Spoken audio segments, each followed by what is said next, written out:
Hey guys, Midget here. So my brother won this in a mystery box. So this is the Falkor Defense M4. This is OEM APS, just like a lot of the other kind of tactical style rifles. There's a lot of APS rifles that are like race gun style, competition guns. They started doing that maybe about a year ago, and they've gotten some licensing. Here we see Falkor Defense. They've done a couple of other, licensings. Same thing with King Arms. They've started to kind of do like the what was that one that my brother got? It was like a race gun style, Black Rain, I think it was. So there's a lot of companies, Chinese companies like APS. They're getting licensings through a bunch of different companies, which is pretty cool. As airsofters, we see more styles of guns and stuff that exists in the real world. So let's start from the back and go to the front. This is the RS2 stock. Pretty cool stock overall. I think the buffer tube's 6 adjustment points. It's got a quick detach sling mount on the back. I will say one thing that I don't like about this stock is the battery space. Now, you can pull this pin out and actually pull the back off of the stock. The problem is it's got a fuse, a big fuse, and then there's a Tamiya connector. So we've got a very large fuse, and the best thing to use in this is like an 11.1 stick LiPo, but there's just not much room in here, so you're gonna have to like fold down the fuse there and plug it in, and then slide the 11.1 down in there. So that's what I'd recommend. Like a 1000 milliamp, 1200 even would fit. Just basic, I wouldn't go over 40C, something around there. So the body on here is actually really nice. It's like a very light aluminum, maybe CNC'd, I'm not 100% sure on it, but it's again a race gun style receiver.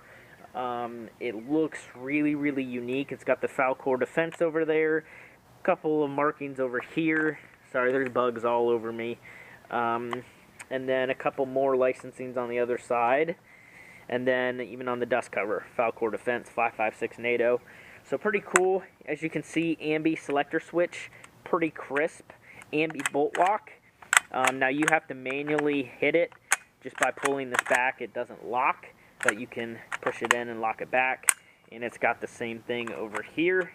Lock it back with the ambidextrous charging handle. And ambi mag catch. It's a little sticky. See how it kind of sticks? It is brand new, and that screw might need loosened or tightened. The only thing about the body that I have negatively is that mag catch. It's proprietary. You can tell by the way it's designed, and it's just a little sticky. I'm sure it'll free up a little bit with use, though. It seems to have already freed up. The rail system on the front is just a tubular one, kind of tubular, sort of. It's got the appearance of it, but it's kind of a different shape. It's not perfectly round. I believe this is modular, and it looks like it's M-LOK. It's got the M logo over there. So it seems to be an M-LOK rail. It's Falkor Defense licensed. Monolithic top rail. It does come with a flash hider. A pretty cool one out of the box. It's decent looking.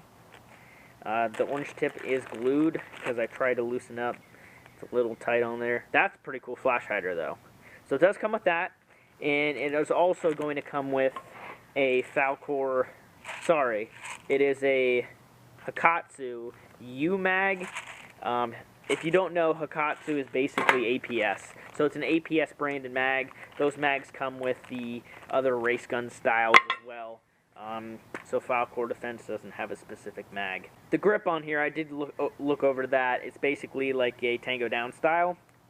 For the hop-up, it's got a basic rotary hop-up, metal, which is good, but it's basic. It's 2019. A gun of this price point should not come with a basic hop-up. These retail for over $250.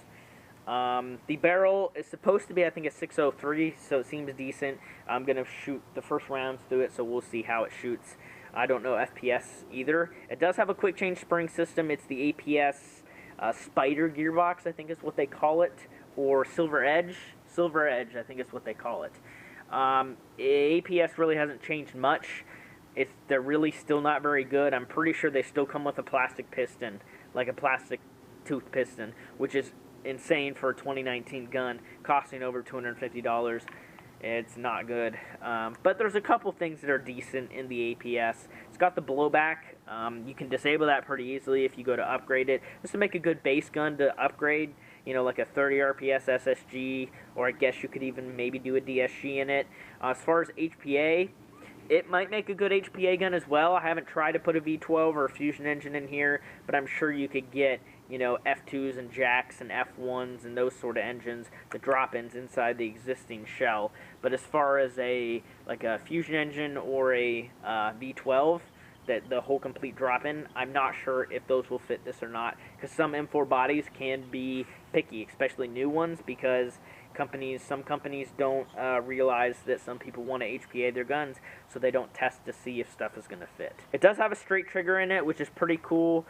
They change those depending on the model and the color of gun you get, but pretty much all the internals are the same. I'm pretty sure it should be shooting 380 to 390, at least I hope, with .2s, or 380 to 400 up in there, because it is a longer barrel gun. And with the quick change spring system, I believe you have to pull the gearbox out of the lower for that quick change, though, like a Crytek. I'm pretty sure. But I'm pretty sure it should have a 120 in there, so we should see those higher numbers. Rate of fire seemed really slow when I dry fired it. It's an APS. The motors are garbage.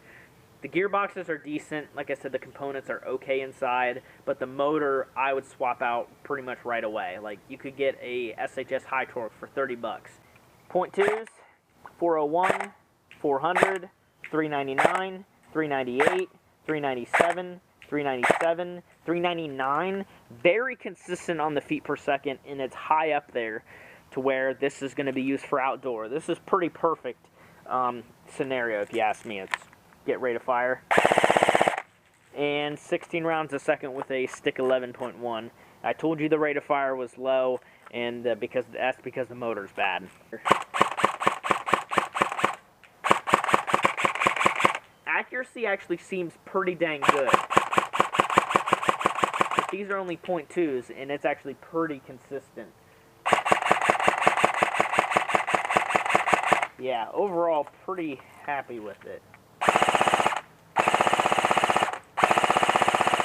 And I feel like I'm back in 2012 shooting a stock G&G combat machine, because back in like 2012, 2010, when I was more of a noob, this rate of fire was acceptable. Now, it's not.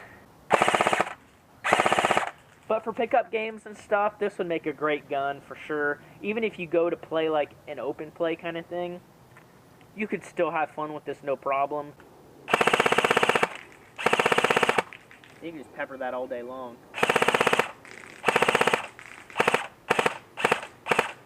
Short bursts, easily. As far as range, I would say 170, 180 feet.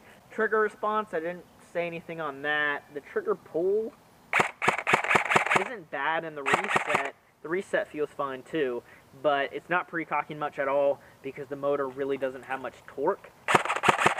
So I could get it to, yeah, I can outrun it pretty easily. Let's try an Elite Force mid-cap with .25s and see how it feeds out of the box with mid-caps.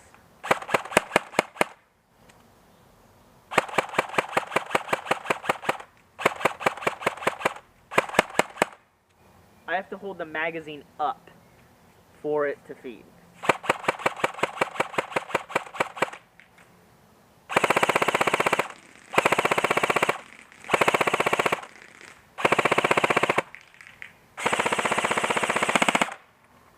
Okay, so I think it might be the magwell that's picky, but the magazine did its part and fed. Okay, it seems like it is. These are .25s, those are .2s, so it's a little bit more consistent. Oh, I did chrono it with 2.5s as well, and it was getting 1.47, 1.46 with .25s, which is up there at about 400 with .2s, so pretty solid.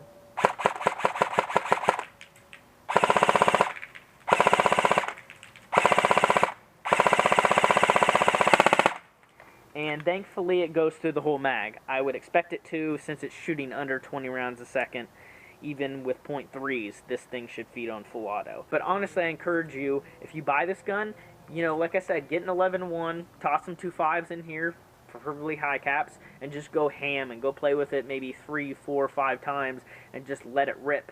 And by that time, you might have a broken gun, and then you can HPA it or have somebody that you know toss some upgrades in there, or you yourself if you happen to know how to tech. So yeah, pretty cool gun overall. Pretty happy with it. The only negative things that I can really say about it is the cheap Chinese gears, the cheap Chinese motor, the plastic piston. Those are the failure points on most AGs, and they're not upgraded on this gun whatsoever. They're coming with bare bones, bottom of the barrel parts. If you have any questions or anything, let me know, and I'll see you in the next video.